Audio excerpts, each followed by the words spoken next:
for another Friday Reads video.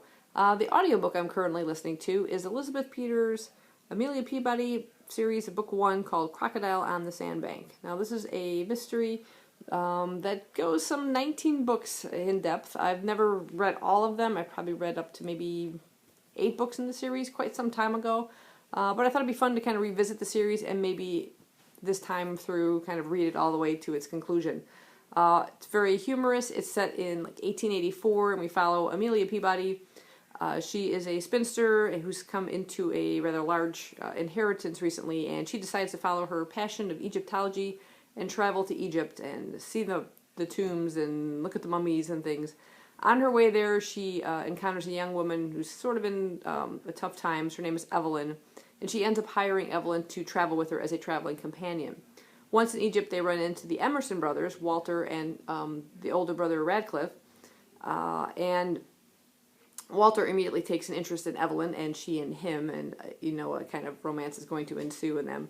It's a little bit different between Radcliffe, the older brother, and Amelia. They kind of butt heads immediately, but I love the relationship of these two characters as they develop throughout the series. And there's a lot of humor in it, especially when Amelia starts wielding her parasol at people and poking at them to get to do things that she wants them to do.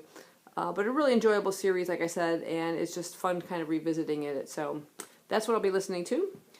In terms of books, I am currently reading All Are Wrong Todays. This is by Ilan Mastai. This is the advanced copy. It is currently available as a hardcover. It came out in February 7th of this year. And bless you, Skippy, if you heard her sneeze. That's how far I am right now, and it is about a young man by the name of Tom Braden. It's sort of a time travel sci-fi kind of book. Tom Braden comes from a 2016 that is unlike ours. It's very futuristic, you know, what we kind of would have imagined in the past what the future would be like, you know, flying cars, moving sidewalks, all these sorts of things. Much more than that because we do have moving sidewalks.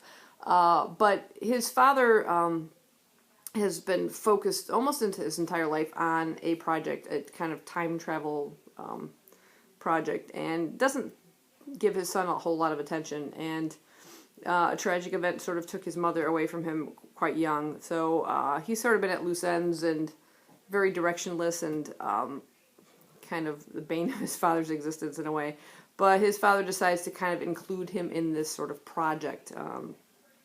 He's going to be studying to be a chrononaut, kind of like an astronaut, but instead of traveling in space, he'll be traveling in time, and he's sort of like a backup, but there's no real plan that he's ever going to actually participate in it. I think it's just seen as sort of something he does maybe out of pity or whatever.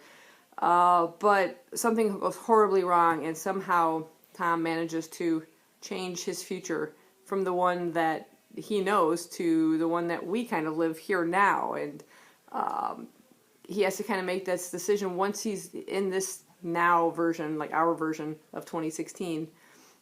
People that are gone from his life and that he knew are now present again and slightly different, and which life is better? Should he try and right the wrong and get the world back on track, or should he or is it better for him to kind of continue the life he is currently living?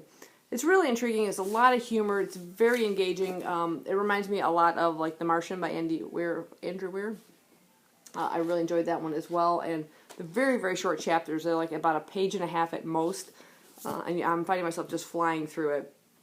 And in addition to that, I kind of want to start a new manga, and I'm looking towards this humongous one here called Tomie by Junji Ito. He's a master of horror manga, and this is about some woman named Tomie who, as the book begins, it says, "My friend Tomie is dead. Pieces of her body were found scattered everywhere.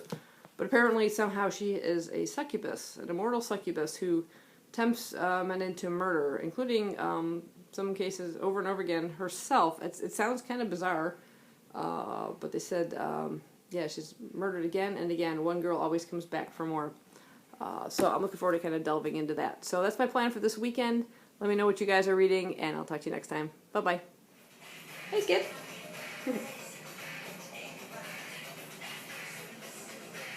What you doing? Okay, I'll go play.